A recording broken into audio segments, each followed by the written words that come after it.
so kila kitu we unasema ndio.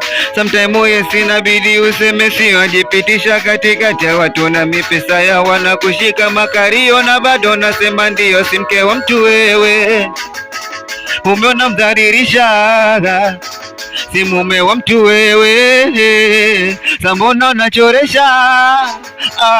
Anasema yupo singo kwa ajili gani? Eti kisa penzi wake afikishi kileleni. Anasemaga yupo singo kwa ajili gani? Penzi wake kikojozi anakojoa kitandani. Anasemaga yupo singo kwa ajili gani? Eti penzi wake mbaya amekosa vitu fulani. Anasema yupo singo kwa ajili gani? Bashake kachara amekosa sasa mpa huyo, si ulimpenda mwenyewe, si ulimpenda mwenyewe, huyo ni wako, si ulimpenda mwenyewe, ukulazimisha, si ulimpenda mwenyewe.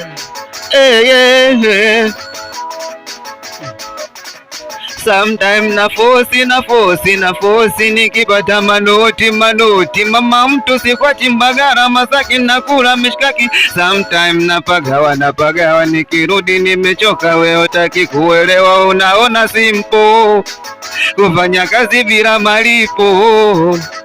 Leo bosi kazingua hajatoa hela, unadhani utanielewa? Au ndo najishaua? Juzi sikukupa hela ukagoma takunigea we. Sometime mtu unanitia rosi, sometime unanifanya niishi kibosi, sometime no, sometime najiona kama mimi ndo raisi, sometime najiona nipo mbinguni, sometime mara nipo duniani, sometime msikitini, sometime kanisani, sometime naenda kilingini, sometime nipo na wauni, sometime nachoka sana.